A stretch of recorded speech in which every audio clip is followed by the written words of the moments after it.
The Frostfire belt is one of the best crafting options for plate wearers in Dragonflight Season 1. And if you want to be able to craft this special belt, you're going to need to get a few special materials. In this guide, we're going to go over how to collect those items, as you have to actually go and get them yourself. There's no way that you can have somebody else supply these for you. So checking out the work order request, search for Frostfire. This will bring up the unstable Frostfire belt. The Frostfire belt will then have a list of requirements for it.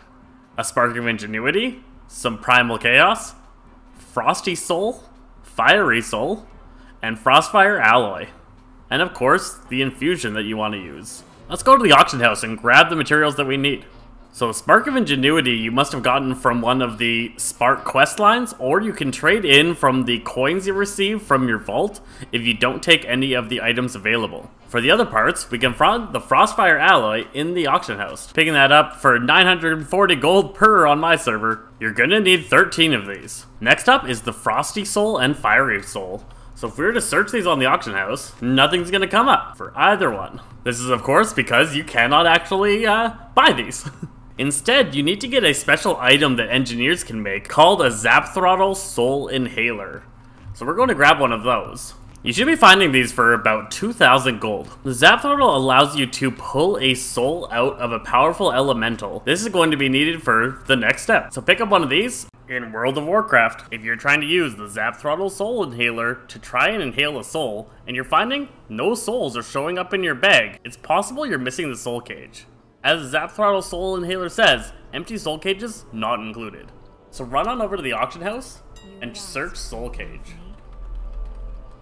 This will come up with an empty soul cage item. On my server, they go for about 83 gold a piece. You need a soul cage to be able to hold on to one of the souls. Without those, you can't get your docile Frosty Soul or Fiery Soul, which are needed for quite a few special crafts. And next, we're headed off to the address band. There's going to be 2 locations in the address band that we have to go. First is going to be down in the southern section of it, just below Camp Nowhere. There is an area of water, sometimes with an elemental storm at it. That is where we're going to head off to.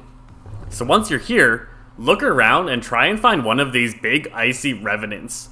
These guys are elite monsters that don't hit particularly hard, especially not if you're a tank like me, but you need to be able to kill one of these while channeling this item into them. If you begin channeling this item too early, it's going to start dealing damage to it, but it won't successfully kill the target, which it has way too much health.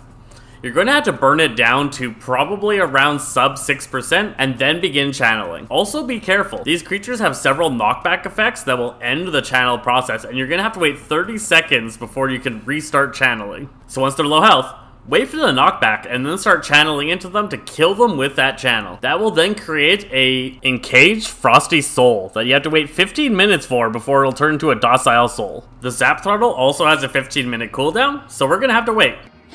15 minutes later. Alright, once 15 minutes has passed, you're going to head up to Vakthros. Just south of Vakthros are several fiery pools, so we're going to fly over there. Once you're at Vakthros, you're going to see several fire elementals scattered about. These are the fire elementals that we're going to need to channel the Zap Throttle into. Same as the Ice Revenant, you're going to have to get them down to around 5-6% and then begin channeling into them. This is really going to depend on how many dots and whatnot you're able to put on the target, so this is going to be different for each different class, but you're going to have to be able to get it low, wait for it to do a knockback or a stun, and then begin channeling to kill it with that channel effect and get your encaged Fiery Soul, which will then need to again wait 15 minutes for to turn into a docile Fiery Soul that you can then loot. We'll hearth and wait that out. 15 minutes later. Now you have everything you need to craft your belt. Just type out in your services channel looking for an engineer to craft us a Frostfire belt, and you're going to be able to enjoy this awesome belt that applies fire damage to your targets. I hope this video helped you out, and you've got yourself now a awesome Frostfire belt that you can use to proc your rings and do some awesome things in World of Warcraft Dragonflight. If there's any other kind of quick guides that you'd like, leave me a comment below with suggestions on what kind of guides you'd like to see, and I'll do my best to follow up. Until next time.